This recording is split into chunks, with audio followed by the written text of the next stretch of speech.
Okay, that's better. All right, so welcome to Easy Wins with Video. If you are here to learn to do the best marketing that is available on a small or large budget, video is a hugely important and powerful tool. We do this workshop every year. The biggest change, I think, between last year and this year to catch up to where I was before we messed this up is that this year the internet is awash in terrible content.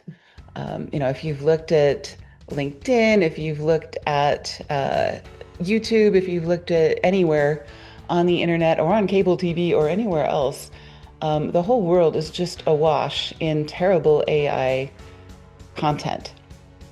They call it AI slop, and it is just not fun. And people can produce this really easy, and they can produce it at very high volume, and it doesn't have to have a reason or a soul or anything else.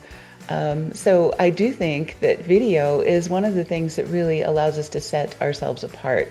People can tell still an AI video from a real one, especially if it is what we call first person video, or where you have your face and your voice on the screen. Most of the AI is still pretty bad when it comes to that. There's a lot of things you can do with animations and diagrams and other things that are very legitimate with AI. But I think, especially doing in-person video, putting your face and your voice behind your product or behind your company really adds so much that can't be duplicated yet. That may change. This workshop may be completely different next year.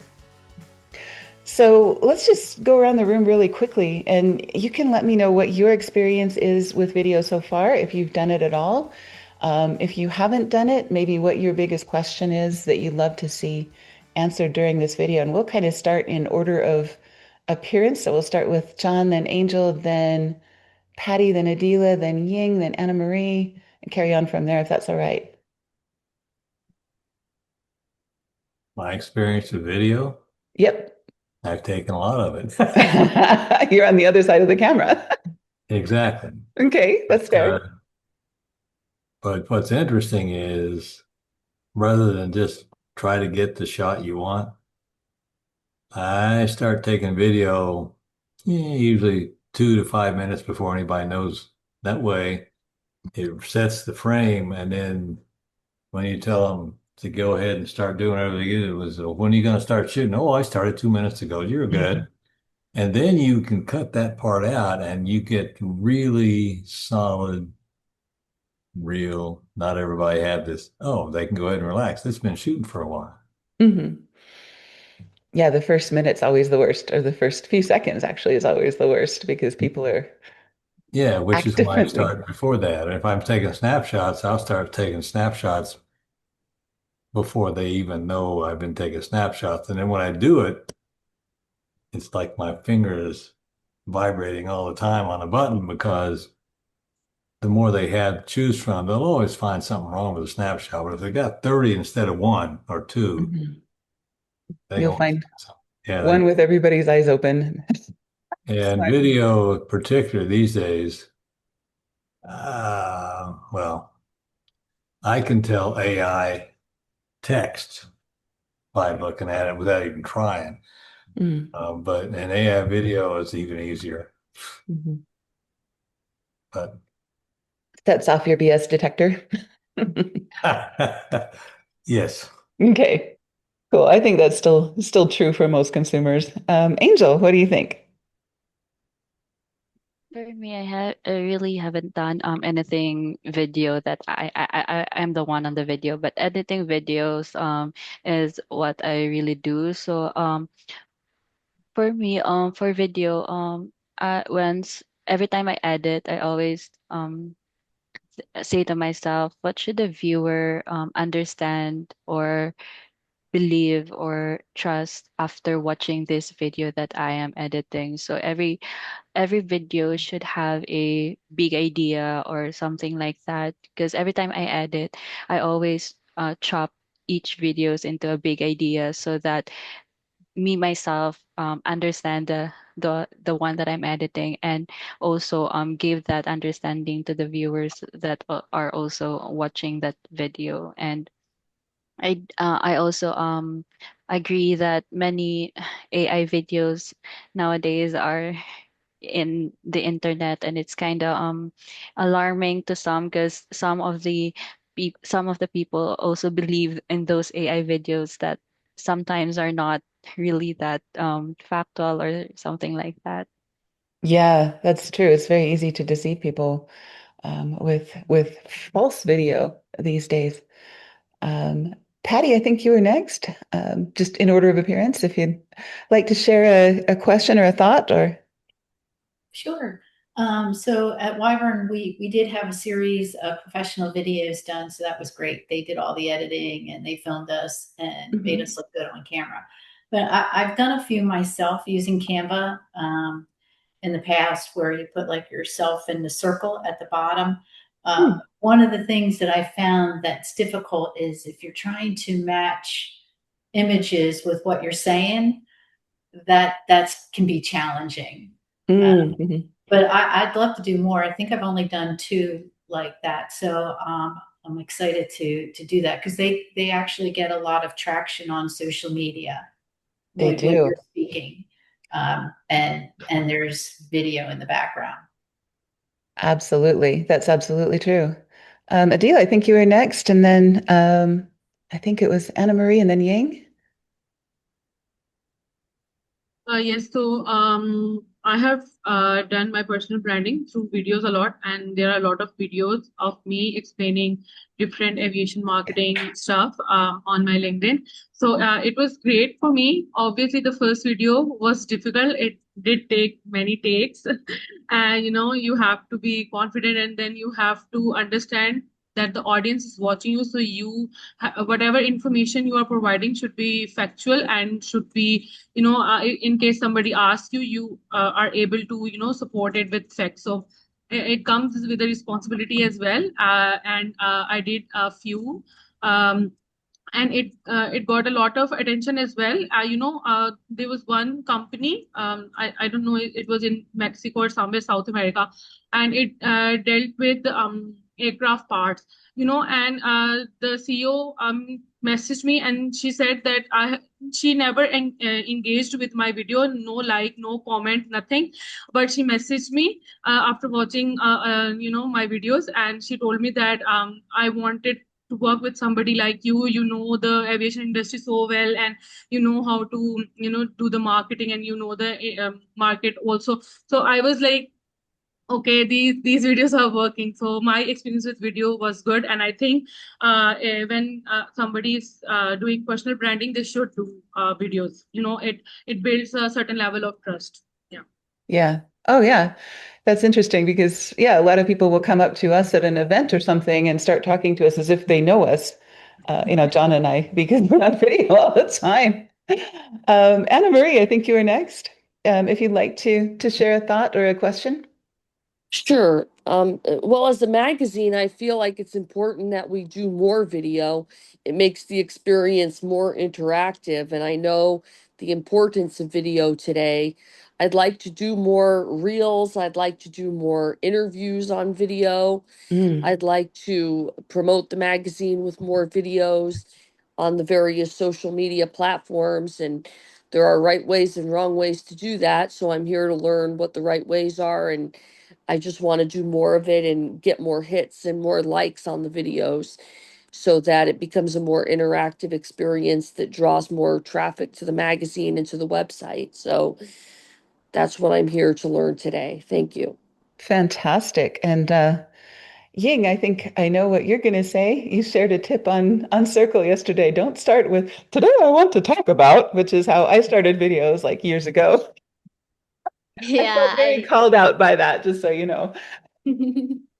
yeah, that was a good content. But before my previous roles, I've been pretty hands-on with creating videos myself. In previous jobs, we did like a lot of photo and video shoots. So I've been really involved in filming, directing, and even coordinating content. So I've even shot promotional videos for like events and also created some skits or even made meme style contents. But yeah, there are different formats.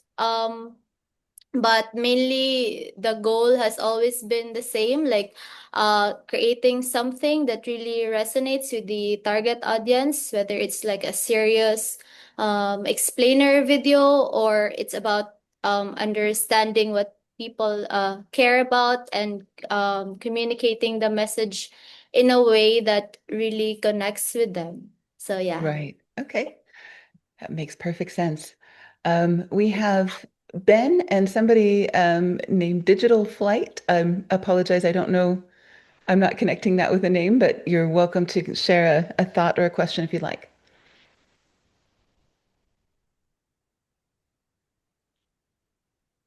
Okay, feel free to jump in if you'd like anytime you like. I'm not gonna call you out if you don't want to throw your face on video. This is one of the biggest obstacles that we run across is and you're very welcome to join our webinars and things like that, whether or not you want to put your face on camera. But I think there is a difference in participation, a difference in credibility, and a difference in a lot of different things if you are. And a lot of folks are camera shy for reasons that are, I'm going to say, um, not all in your head, but are people overestimate the importance of being completely properly dressed and having your eyebrows be perfectly symmetrical and being glamorous and being beautiful and all of those things. You don't have to do that to be real. If you did, we'd all be in trouble. I mean, we all are different people, and in a way, I think it's made it even more authentic when people show up as authentic human beings uh, on camera. It really shows a lot of confidence. It shows a commitment to the other people in the room.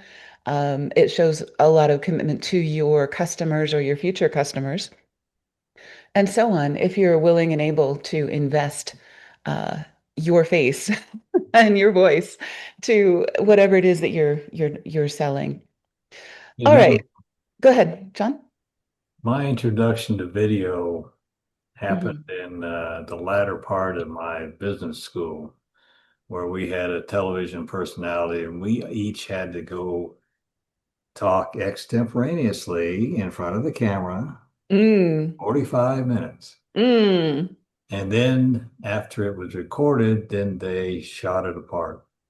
and they criticized you for how Oh, you. yeah. Mhm. Well, and that was all nice and fun after you got used to it. But it certainly brought out a few points about relaxing in front of the camera.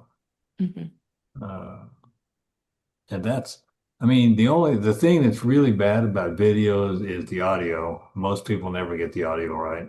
Mm. Anyway, sorry. Go ahead. That's okay. All right, cool.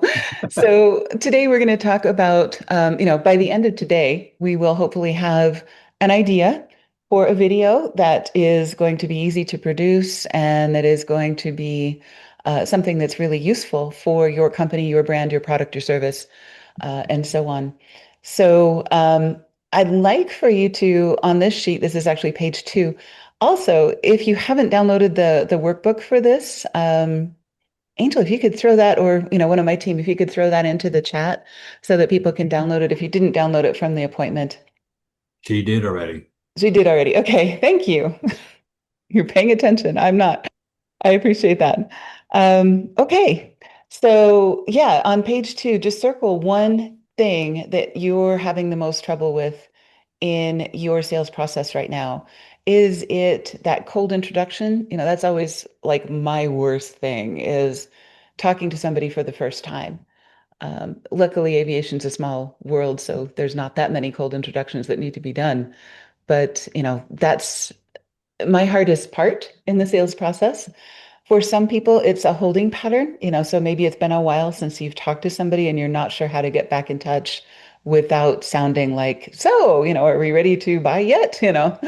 That holding pattern can be awkward as well. The building your authority, credibility, and expertise, you don't necessarily want to overtly tell people about yourself or whatever. And you don't, when people ask you about yourself on a phone call or something, it can be really awkward to do that. So doing something that shows you explaining or teaching or clarifying a concept, can really help you build that credibility without extolling your virtues or, doing anything awkward. So that's a really um, good way to do that. Objection management. This is kind of an underused or undersung idea in the video realm. You know that people are going to have a particular objection to your product or service, or that at some point in the sales process, they get hung up on yours costs 5 times more than the competitors. Or, maybe there's like for us, the biggest objection to our service is how much time it takes for our onboarding process. Some of you are intimately familiar with that right now. So that's an objection that we need to resolve, so explaining to people how we do what we do and why it is so different and what takes so long and why, they should invest in your product or service in spite of whatever objection it is that people have. A welcome or onboarding video, we're in a relationship now, so here's what we're doing differently. Here's what you can expect in your first 90 days of working with us, that kind of thing. Or a resale, recapture, referrals. If you're not getting enough resales, recaptures, referrals, you could make a short video about why people should refer their friends and colleagues and so forth. So if you could circle one of those that you want to do today, or that you want to outline today, let's start with that. Usually the biggest problem or the weakest spot on your wheel is usually the best place to start. All right. Questions, comments, thoughts, ideas? Everybody has a good idea of where they're going with this? All right. We'll assume that's the case. Okay. So here's some ideas kind of broken down by vertical. So, if you're a broker, some of the things that you may want to do are, why are you a broker? What is your process for selling aircraft? What is the difference between you and every other broker out there? What are some of the misconceptions that people come to you with? Maybe you charge more than other brokers. Why is that? And how does that actually benefit the customer? Things like that. So this is just some ideas that you can apply or not if you're having some difficulty coming up with what is the most useful video that you could make for your target market right now that solves the problem that we just circled on page 2, right? Okay. Next thing is a storyboard. So now you've got a problem, business problem, and you have kind of an idea of what you want to do based on that problem. Now we put it into a structure, and this is a structure that works for almost any video. We may be stumped someday, with a video that won't work with this structure. But if we start with an opener and then do a problem and then a solution and then a call to action, this is a really, really simple storyboard, but it almost always works. And so for a very first video, and it doesn't matter whether this is a 2-minute video or a 20-minute video, this structure works almost across the board for any of those. And I think if this is your first time working with video or you're making a video for the first time, sticking to something that's 2 minutes is usually a really good length. It's not too short. It's actually harder to make a shorter video because you have to be really, really tight with your timeline and your outline and your scripting and everything else. But a 2-minute video is usually pretty relaxed, pretty easy to do, and you can cover an opening, a problem, a solution, and a call to action within that amount of time. So on this page, just choose a length that you think would be appropriate for, and this is not going to be perfect. We're going to go back and do this for real. And, of course, in our workshops during the month, we'll take this the next step with everybody. And also, if we're doing video for you, if ABCI is working with you on video, some of our clients do most of this themselves. Some of our clients do um, half of this themselves. Some of our clients do 10% of this themselves. But, often it helps if we have the business reasons behind it, if we have the footage, etc. So if you know the process, this is great, even if we're doing 90% of the work for you. And Angel Yang is producing your video and doing an amazing job, or Adila is doing an amazing job of producing your video. It's really good to know the structure and how this is being managed so that we can structure better videos and shoot better videos for you. So the better you know, the better the collaboration will be. All right, so you have an idea of a length of video. Some of you guys are going to shoot Martin Scorsese 2-hour films. Some of you guys are going to shoot 2-minute internet videos, and some people somewhere in between. All right. So this sheet is actually really helpful for me. For any video that we do, sometimes we use this with clients. If this is all you do for us, we could usually take this and do something animated, or we can do something that is diagrams or other things. But if we're doing a live video with a person's face in it, that's always even more appropriate. So we can do that shooting the video using Zoom, shooting the video using photo booth, shooting the video using the funky software on whatever computer system you have. But if you have this outlined, that really helps make that make sense. Some of our folks like outlines, and we'll work with them on a detailed script. Some of our clients will wing it we just give them the topic and they'll just go on for a really long time and, do a really good job of explaining a concept, or, the product or service, or the situation that we're talking about. But it really helps, especially during the first couple of videos, to have an idea. What is the hook? And Ying, I'm going to put you on the spot because you just wrote a post about this. I used to start videos with, today I'd like to talk about video, and that's the wrong way to start a video. That's not a great hook. Maybe you can share something from the post that you just wrote about a better hook. Yeah, so I posted a content on Circle about don't start with today. I want to talk about instead. One thing most people don't realize is, so it's basically you have to start with the viewers world. So that is to earn their attention.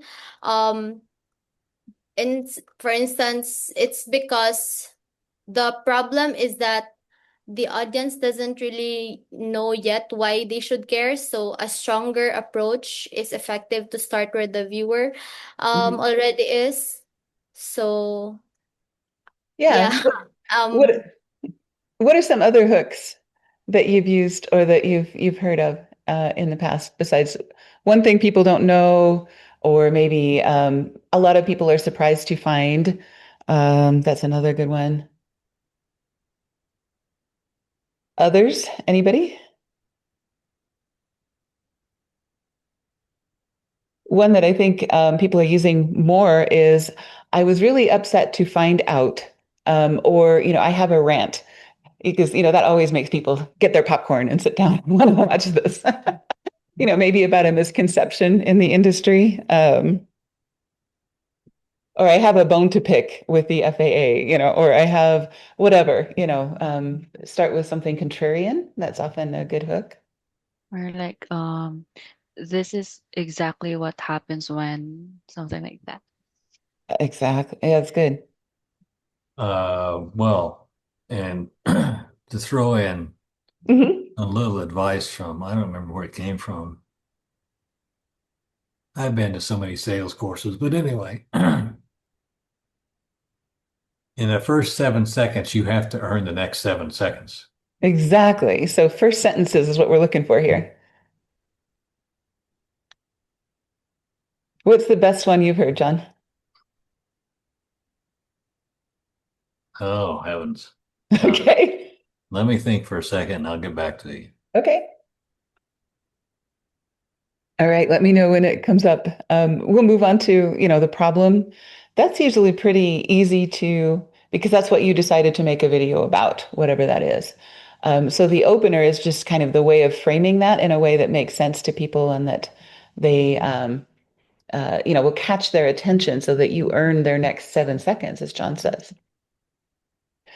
And then the solution is how you wrap that up. Okay, now we've expounded on the problem. And I'll tell you one thing that I've always done that's a mistake is I spend way more time on the solution than I do on the problem. And that is not good salesmanship. Often we need to keep that fairly balanced. You need to make sure that you make the viewer understand that you get the problem. You understand where they're coming from. You see where their issues and headaches and what their life is like and how it's going to continue this way unless they solve this problem. I need to spend more time on the problem. So that's something I've been working on lately. I think probably the best, Yeah. there's a couple of them. One is, so you really want to be a pilot? Ah, okay. Or, um, A challenge. yes. Hmm. I So, like that. so you think you know aircraft safety, huh? Oh, yeah. Or, yeah. So yeah, because those things, well, they get me anyway. Right. Exactly. You don't hear them very often because Hmm. everybody's afraid to do that. Hmm. So So, kind of a challenge or a contrarian point of view, right? and Or, so not only do you if you have 7 seconds to earn the next seven, and you do those next seven, you have to earn the next seven, and it goes on for about, oh, minute. Well, not even a minute. It goes on for about half a minute to about mhm. their time. And once you get it to a certain point, then they're hooked and they'll listen to whatever you got to say. Right. Exactly. Okay.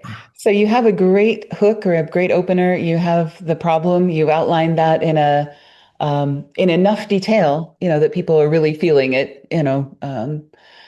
Sandler Sales calls this agitation, where you agitate the problem or you um, talk about the details of what could happen if they don't solve this problem and so on, to kind of not to be negative, but just to make sure that people understand that this is a problem we're solving. And then you talk about the solution. Uh, and that's usually the easiest part for everybody because we're in the business of solutions. Otherwise, we wouldn't be selling a product or service. And then we want to go into a lot of detail in what we call a call to action. So after seeing this video, what should they do next? Should they schedule a consultation or download a guide or watch the next video or subscribe or contact your team? Whatever it is that you want them to do, you want to be as detailed as you can. Click this button and do this thing because people are super busy. And if it's not something that's easy and something that they can do right now to solve the problem you just outlined for them, they'll forget about it. They'll go on with their day and they'll do something else. And you have to make sure that you set the hook good if you tell them to click. Hmm. Because I don't click on stuff unless it's really, really got my attention. He is very click resistant. So, Yeah, and a well. lot of customers are. Okay. Yeah. And this is different. I think this box system kind of forces us to do this a little bit differently because a lot of people, if they haven't structured their video, they just kind of naturally start talking about the solution. And they don't really have a great hook. They don't really talk about the problem. They don't really step into the customer's shoes because this is where they live, all day, every day. We live in those solutions. So a lot of the videos that you see, especially people who are not um, professionals or whatever, and I'm all for amateur video. I think amateur video is very authentic and great. But I think if we follow this structure, it really helps those videos become much more powerful. Yeah, you want to follow the structure in an amateur video. Exactly, exactly. You can do this in a professional video too, so you can hire somebody and do this, but the more you know about this structure and the better you follow it, I think the more powerful your ultimate result is going to be, no matter what the production value of the video you're doing. In fact, I used to, Mm. you would tell me all these things. I said, yeah, but you live in it. You know this. You have to think somebody's trying to learn. Yeah, so I have to jump into the customer's shoes and outline the problem better. Okay, so now we need to think like Taylor Sheridan or Cecil B. DeMille, or choose a director of your choice, or think like Ying, and put yourself behind the camera, and think about what would be the best visual demonstration of this idea. What would help the viewer understand this idea faster? And people process video a lot faster than they process the words in the video. So we want the visuals to support the message. And in a lot of cases, we do, and Angel does an amazing job of this, taking B-roll that is about what the person is talking about. So, you'll see in those videos where it's somebody's head that's talking, and then the head disappears, and then it goes to a scene, where it's explaining what this person is talking about. And it really just takes them into that situation. So we want B-roll, we want examples, we want animations, we want scenes, other things. So you think about what would be the best thing to illustrate the point that we're trying to make. It could be a chart or a graph, it could be a customer quote, it could be pictures of people interacting, it could be anything like that. And here's some examples. If the message is we are detail oriented, you can't just say that anymore. You can't just say we're the best at what we do. You have to show evidence, and that should be visual evidence, show the process, show a stack of documentation. This is what it looks like when we do aircraft records, before and after, or other things. Review steps, checklists, people carefully working on something, those behind the scenes images and things like that. Um, if you want to illustrate convenience, John and I did this on a video for an FBO in South Carolina. We actually drove up to the FBO with the camera running and showed you park your car, you walk in, the receptionist says hi, you walk out to the ramp, they load your bags on the plane. So you can't just say this is convenient. It's in a convenient part of town. The parking is easy. You have to demonstrate that if you can. And it just makes it so much easier. If it's about software, it's great to use screen recordings or screenshots, or you can create a dummy account in your software that shows people this is what you do when you follow this use case. This is how easy it is to make this happen. All right. Any other examples or thoughts about how to illustrate a point, or any really good examples that you guys have seen?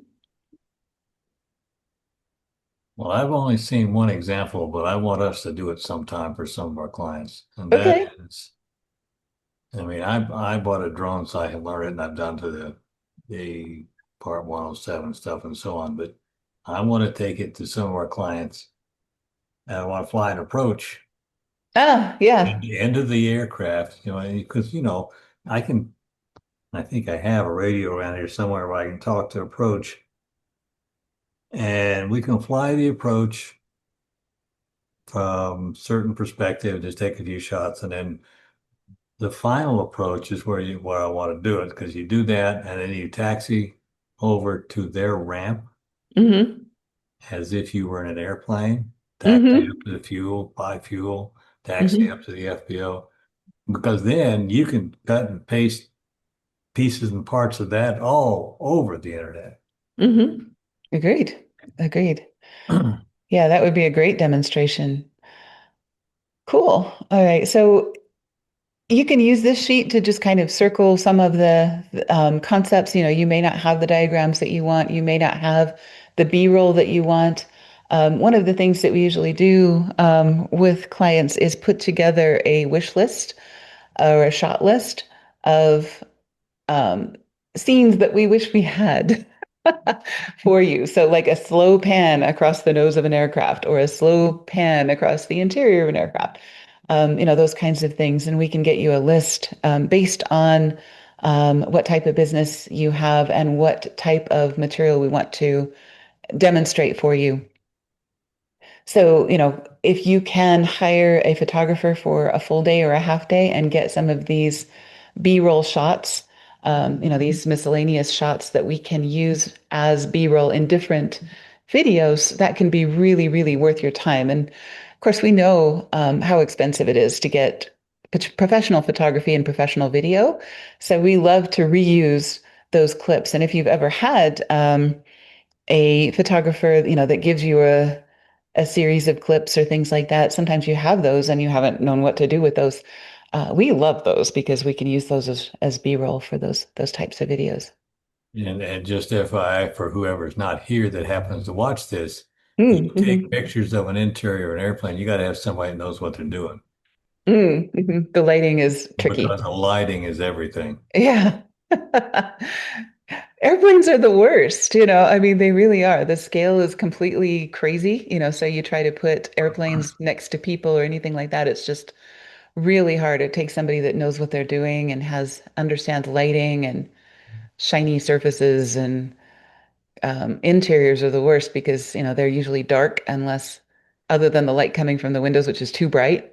So you've got both problems. Mhm. All right. So this is kind of the people versus not people. Some of our clients will never show up on video. Some of our folks are pilots who have a day job that are working on a company that is their retirement plan, but they don't necessarily want to be have their face on video yet. I mean, there's very legitimate reasons that people don't necessarily want to be on camera or don't want to be identified. Um, some folks are former military, former law enforcement, etc. Have reasons that they don't want to be on camera. That doesn't mean that we can't do video.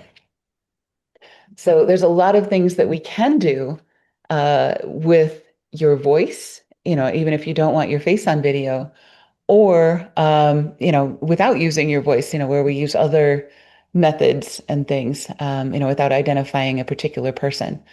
But when we can, it is so much better. I think it really says a lot in a trust-based industry if you're willing and able to put your face and your voice behind your company. Yeah, because they sit there and say, okay, Hmm. you understand what we do, but this is how we do it. Hmm. Yeah, and you convey so much more than just the words by what you say, and people really get the um, emphasis, they get the seriousness, they get your passion, for what you do. They get all of that stuff when you put your face on video. Okay, but that said, I understand that, there are circumstances and so on, and we got to work with what we can work with. So, these are some of the considerations for putting a person on camera. Um, so when trust matters, especially if you are a broker or if you are in some part of the industry where people are trusting you, actually any part of the industry, even if you're selling software, people are trusting you with their records and their security and their safety and all of those things, confidentiality and so on. So those are considerations for putting a person on camera. Another question to ask is, who is the best person to say this? So for some companies, if you're going into some technical detail, there may be an engineer or somebody who has the qualifications and the chops, to say some things that I, as a marketing agent or somebody else, may not have the same impact, if they say the same thing. So, if you have Sully Sullenberger talking about safety, as an example, just having the right person saying those things that can make the message that much more powerful. And Yeah, go ahead, John. we've had a master A&P discussing turbine Mm-hmm. assembly and repair while we took pictures of the shop and the turbine, Mm-hmm. pointing out deficiencies in various blades they took apart. That was Right. interesting. And that was a fight, to get people on camera because a lot of engineering folks don't want to be on camera, but it is just so much better. And they were actually happy that they did after the fact. But a lot of people who are the most credible in the industry or on a particular topic are really, really hard to get on camera because they're just like, well, I'm not smooth and I'm not polished and I'm not this and I'm not that. But the people that you're doing business with aren't looking for somebody smooth. They're not looking for somebody slick. They're looking for somebody that knows their stuff. Yeah. So, who is the best person at your company? And it may not be who you think to say this particular thing. Why is that person credible and why would that person be believable to the audience? We want to set that up so that we're doing the introductions and the captions and other things that kind of show that person's credentials, even if they don't want to talk about it themselves. That's okay. We can do that for you. Um, and then also the viewer takeaway. What should the viewer feel, understand, or trust after hearing this person? Um, We've got some salespeople among our clients that are so compelling. And, they're very, very, they just do things better, and they explain things better. And whether it's their demeanor or their tone of voice or the fact that they have talked about this product for so long and they believe in their product, that really makes a difference as well. So these are some of the considerations when you think about should we have a person on camera? And if so, what person should we have? And maybe you want different scenes with different people, especially if you're doing a longer video. We may want to have different scenes where different people appear about different topics. So this is how we decide who and what and where and why and how. All right. Um, And this is another way that things can go completely crazy and you can way overspend on a budget, especially if you're using professional photographers and videographers. You want to make sure that you are, I was kind of surprised to find out that movies are shot out of order. They will go and shoot all of the scenes that are on this set, even if they're completely out of order, and they will shoot on day one, they're shooting the end of the movie or the middle of the movie or something else. And then on day two, they're shooting, um, it might be day five by the time they shoot the beginning. So a lot of the actors that you're seeing may not even know how this starts. Hopefully they read the whole script and they know what they're doing. But, these are shot out of order because of the expense of some of these scenes. And with aviation, we're in the same boat. If we have the opportunity to use a hangar or use an airplane or use whatever, if we can get everything we can out of that scene, even if it's out of order, we shoot it out of order, but then we put it together at the end.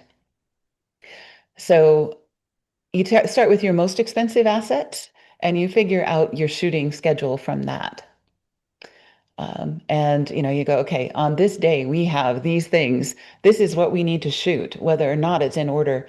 A lot of amateurs will do this in order. They'll like, okay, well, I shot the beginning of my video, but now I have to wait until this aircraft is available to shoot the middle parts, or whatever. That's the wrong way to go about it. You shoot your most expensive resources first, and then you work around those, and then you stay on schedule, and you don't waste a lot of time or money or have to have people pull an airplane out again or wait until a schedule works and so on. All right. Um, Anybody run into a situation with this? I mean, I know when we work with FBOs and other folks, the hardest thing is getting pictures from them because they'll hire a photographer and then the weather turns, or they'll hire a photographer and then the airplane gets hired, for a charter or something like that, or the owner calls and says, "I need to be somewhere for this reason." So, there's a lot of things that happen, and this is one of the hardest parts of getting this right. So when we have those assets, we want to make sure we really leverage the heck out of them and shoot everything we can when we're able. Air to air is probably the most difficult to get right. Yeah. I Because mean, then you got two airplanes. Mhm. well, yeah, but I mean, I started taking pictures from the air and got hired by a county in Ohio, and we we did some stuff around an airport, which was kind of interesting. But then I had a professional photographer, and I just took him up and he told me what angle he wanted and where, and I did that. Mhm. But Yeah. but we've also talked to people. I don't know if we've had anybody do air to air. We started to somewhere, but Mhm. it was years ago. Right. And the other thing that we can do now, that we couldn't a year ago, is we can clean things up a little bit. So, if we shoot in a hangar and there's something in that hangar that needs to go away, we can make that disappear. You don't want to show a particular aircraft or a particular vehicle or a particular piece of equipment. Um, it's a lot easier to delete those from the scene than it used to be without making the entire scene look AI and so on. Also, we Yeah, can do we've some actually changed tail numbers on aircraft too. or remove tail I numbers. didn't want those. Mhm. Right. So, there's a lot that can be done. If we can't get perfect footage, we can usually do funky crops or do other things to make it better than it was. And some footage is better than none. Some shots are better than none. We can work with those a little bit more easily now. All right. We're not going to go into a whole lot of detail about this. We got about 10 minutes left and we got a little bit of detail to cover, but a lot of this is about working with a professional. So when you're doing this, we want to make sure that we're getting what we need without becoming too much of a perfectionist. And this is where videos go to die. You know, you shoot yourself 47 times because you're just not happy with the way that this looked, or you're not happy with the way you were standing, or you're not happy with the way you were using your hands. You are 1,000 times more critical than anybody else is going to be, and they're not even going to notice a lot of the stuff that you go crazy about. Um, yeah, so these are some of the methods of doing this, but we don't want to be too much of a perfectionist when we go into this.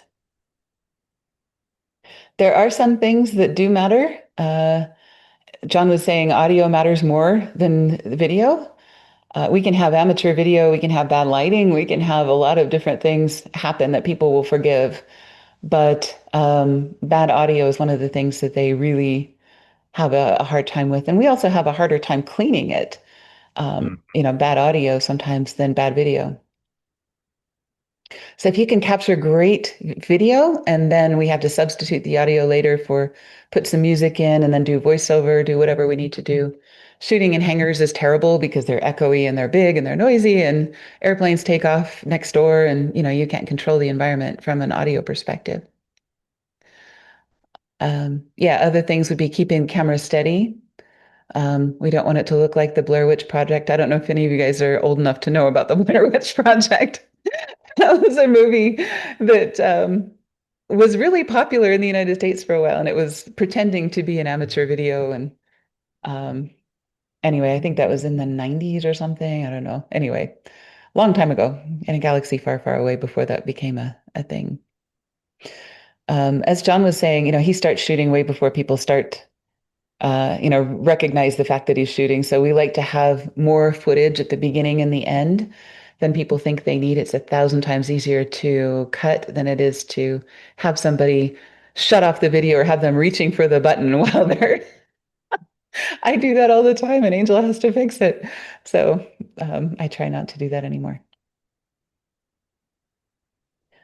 Questions or ideas or about specific techniques or things you've seen that are particularly good or bad?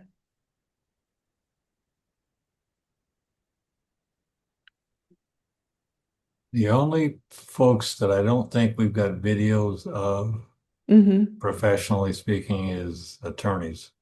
Yeah. I mean, everybody else, we can do whatever they need or want and slice and dice and make it really work nice. Right. All right. So the next section is basically about working with ABCI or a production partner. Um, Basically, what we would need from you is the sales problem this video would support, who the audience is, what the intended use is, and we can talk this over If you don't know, that's perfectly fine, but these are the things that we need to understand before we get started. Any must say or must avoid language. We cannot say this or we're going to have to edit it out later. Photos, clips, screenshots, documents, examples, those are things that we usually need from you. We don't typically go on scene and shoot. It's usually less expensive to send you a shot list and have you work with a local photographer, videographer to collect a lot of that information. Yeah, any legal, regulatory, or confidentiality concerns, so that we can work around them and crop around them and do whatever we need to do. Right, we need a call to action and we need to know who your reviewers are and what timeline we have to work with. So those are the things that we will need you to decide on, or that we'll need to discuss with you. Things that we can help with: concept development, scripting and outlining, storyboarding, editing, voiceovers, graphics, transitions, repurposing video once we have one. We love to make the best possible use of that, or even taking the videos that you already have and using them in different ways on LinkedIn, YouTube, email, websites, sales follow-up, messaging, and so on. Publishing support and measuring performance. So that's what we do. That's what you do. All right. And then these are ways to publish and reuse a video. Once you have a video, most people don't make enough use of it to really justify the cost of that video unless they do some brainstorming, either before or after the video. How do we want to use this? Websites, embedding a video in a website is like one of my favorite recipes for SEO. When you take a nice long form article and you embed a short form video in it that has those keywords, then you're using YouTube, which is a Google property, to advertise a web page, which is also indexed by Google. So it's an exponential bang for the buck from an SEO perspective. And it just helps you get found a lot more. Social visibility, we all know that. Sales follow-ups, I think this is underused. Having a follow-up sequence for people that have had a consultation or in the sales process. Vision Aircraft Records, the software company, has a great onboarding sequence where they send a video a week about, here's another thing you can do with our software. People are usually not in the mood for that when they first buy it and they're first uploading all their records and they're overwhelmed and stuff. But then if they drip these videos on a weekly basis, oh, I didn't know we could do that, that really makes a big difference. All right, so hopefully you've been scribbling on your workbook this whole time, but now you have a video action plan where you've got a video concept, you've got a sales problem that it supports, you've got an audience, you have some ways that this fits into the sales process, maybe one way, maybe 10 ways. You have your key message, your story structure, your opener, your problem, your solution, your call to action, and your proof or assets needed. So I really appreciate you coming to this workshop. Hopefully you came out with something. If we want to just really quickly go around the room, we've only got about 5 minutes left. One thing you learned, or just if you would like to share, we won't go in order or anything else, but if there's something you'd like to share about something you learned that you didn't know before, or a key takeaway that you'd like to highlight or question you'd like to ask. It's Anna Marie at InFlight USA. I just wanted to say good workshop. I appreciated it. And one thing I learned was how to hook people in.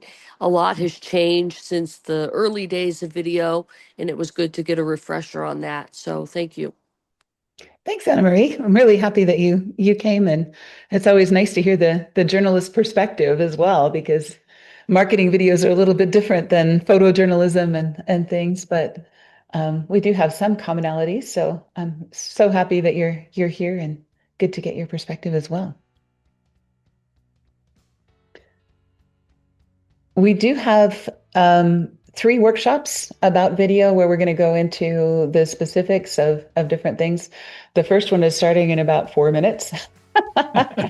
And you're welcome to join us for that. And also, at that time we do what we call group office hours. So any questions or problems you have, the only people in the room are ABCI clients. So you're welcome to, or we can work on anything you want to work on. But we do have kind of a general idea of where we're going with this. And so the first workshop will be about a video topic, of course, and we'll be diving into that in the other room in about 4 minutes. And also we can work on anything else you'd like. Anybody want to add anything else before we close, or are we good? Well, one thing I want to say is, we typically don't go anywhere to do video, but on occasion, like I think we've done it twice now, where we're going to take a driving vacation and decide, why don't we just stop with a few of our clients along the way since we're going to be there? Yeah. That's how we ended up with videos of those places. That's true. That's true. All right. So we will see you in the other room. The reason we switch rooms is because this one is public, the next one is private. So, we want to make sure that we keep that clean. And, so you're more able to share anything you want to share, and we can work on individual client questions, problems, and so on in a less public setting. So we'll make you change rooms, and we'll see you in the next session if you're joining us. And if not, thank you so much for coming, and we're really glad you were here. Talk to you soon. Thanks. See you all later. Ciao. Bye-bye. Thank you, everyone. Thanks, Ying. Thanks, everybody.